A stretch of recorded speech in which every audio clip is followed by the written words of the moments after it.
In this video you will hear 4 Stoic lessons from people who have lived for over 100 years.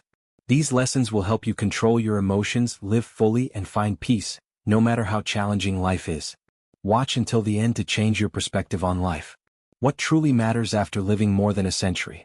It's not wealth. It's not fame. When you've witnessed 100 years of life pass by, what's left are not the things you owned, but the lessons you learned. Simple, profound, unshakable.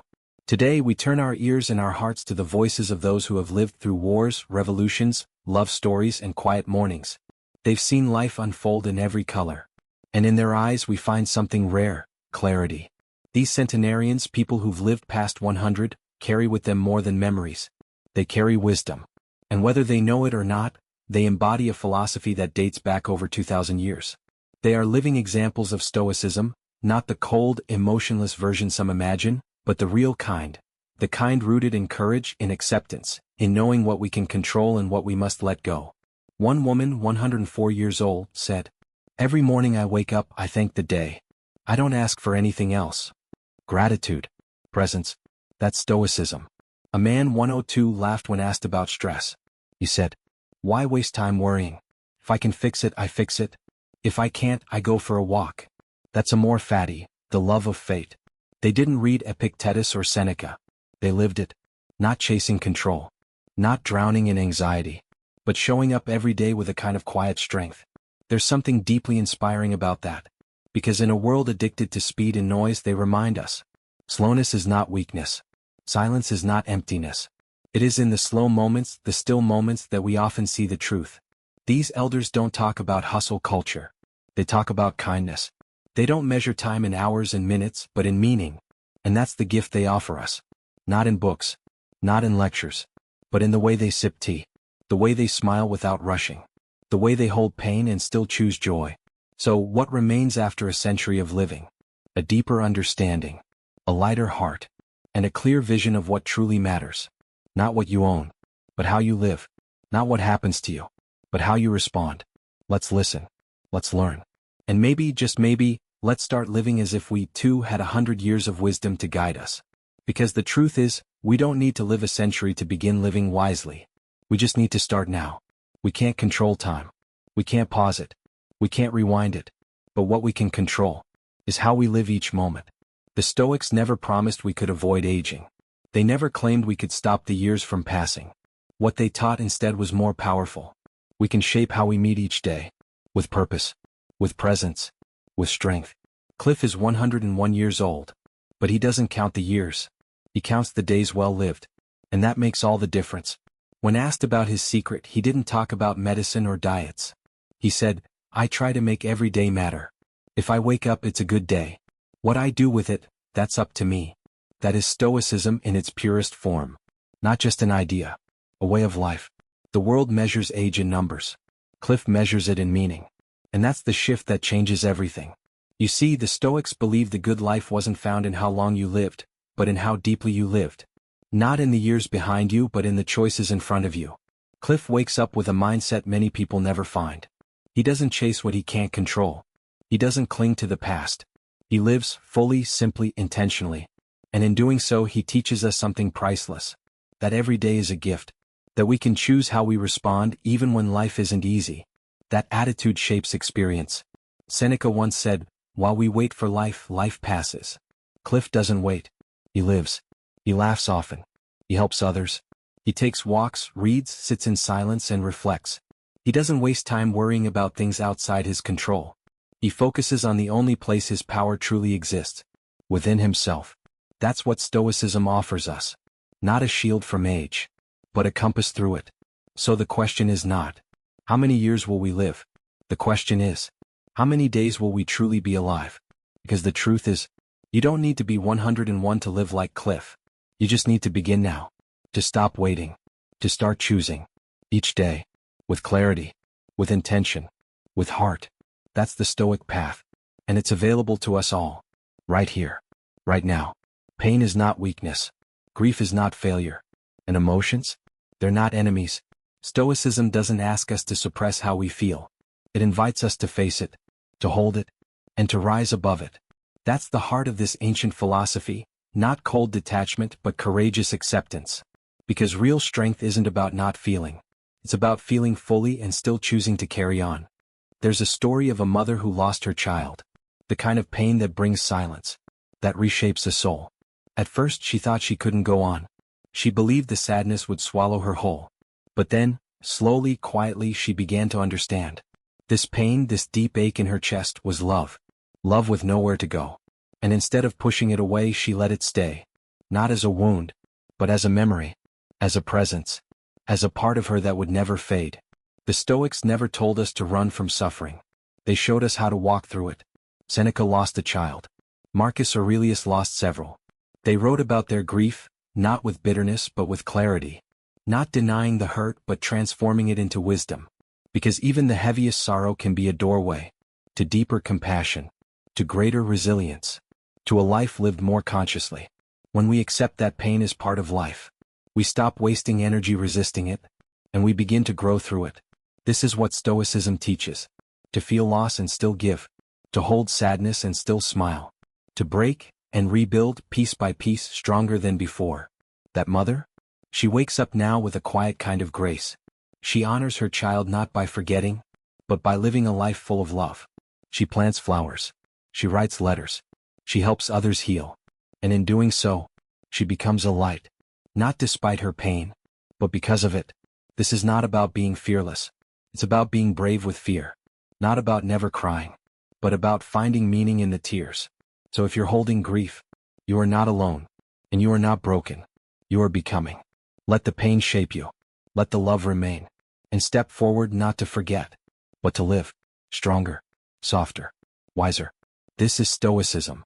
Not the absence of emotion, but the triumph of the human spirit through it. Happiness is not found in circumstances. It's found in how we respond to them. The Stoics knew this truth long before modern psychology. They understood that life doesn't always go according to plan. But how we choose to meet each challenge, that is where our power lies. Imagine someone at the age of 100. They've lived through wars, losses, and countless changes. Yet, instead of bitterness, they radiate warmth. Instead of resignation, they shine with energy. Why? Because they've learned that happiness isn't about the external world. It's about the world within. There's a woman, 100 years old, who still smiles every day. When asked her secret, she didn't talk about longevity tips. She simply said, "I choose to love. I choose to smile. Life is too short for anything else." This isn't naive optimism. It's a profound Stoic understanding of how life works. We can't control the storms that come our way, but we can control our response to them.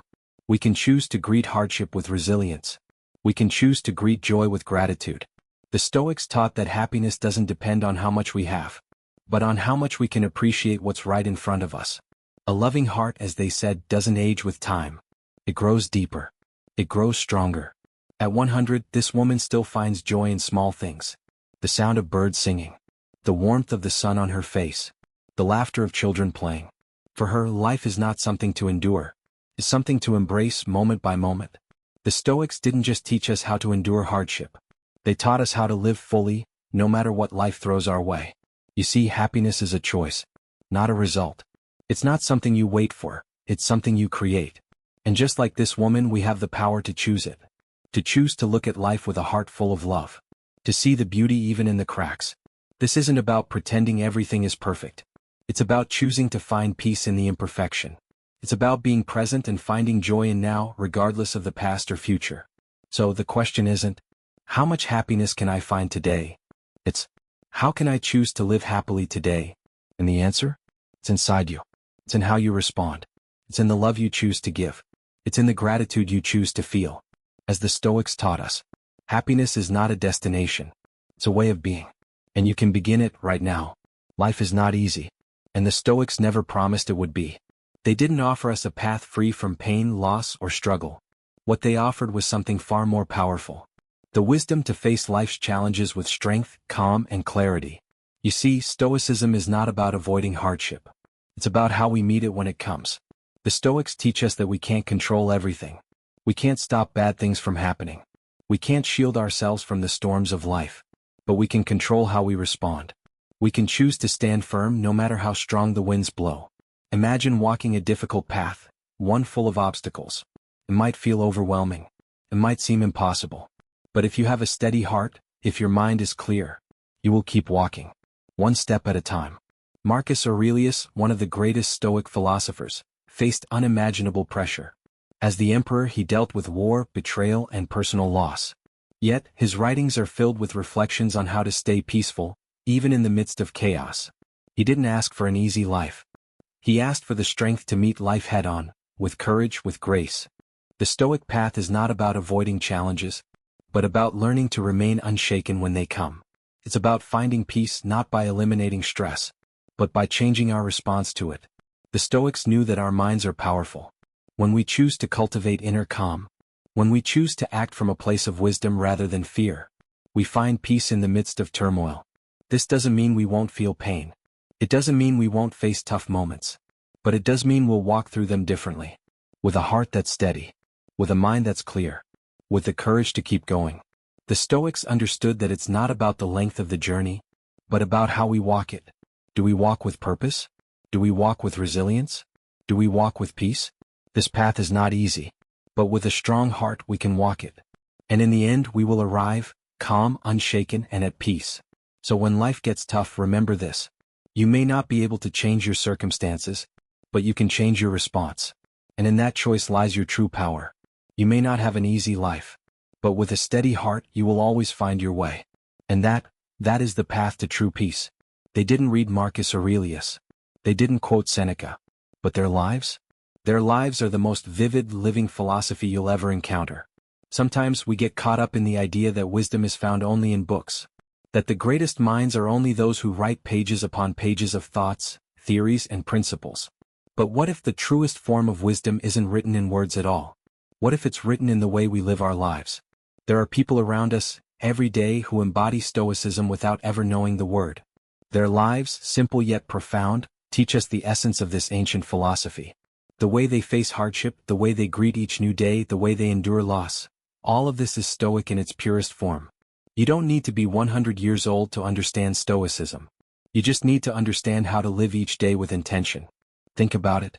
The Stoics taught us that life is uncertain. We can't control what happens to us, but we can control how we respond. We can choose to live with purpose, to live with love, to live with gratitude, no matter the circumstances. There's a man I know who never read a word of philosophy, but lives by its principles every day. He wakes up every morning at dawn not because he has to, but because he chooses to. He makes breakfast for his family not out of duty but because he loves them. He works hard, not to gain wealth or recognition, but because he believes in doing things with his full effort. His life is a testament to the power of living in the present, without clinging to the past or worrying about the future. The true lesson of Stoicism isn't found in complex theories, it's found in how we live each day. The Stoics understood that we can't always control the world around us, but we can always choose how we react to it. And that's where happiness lies.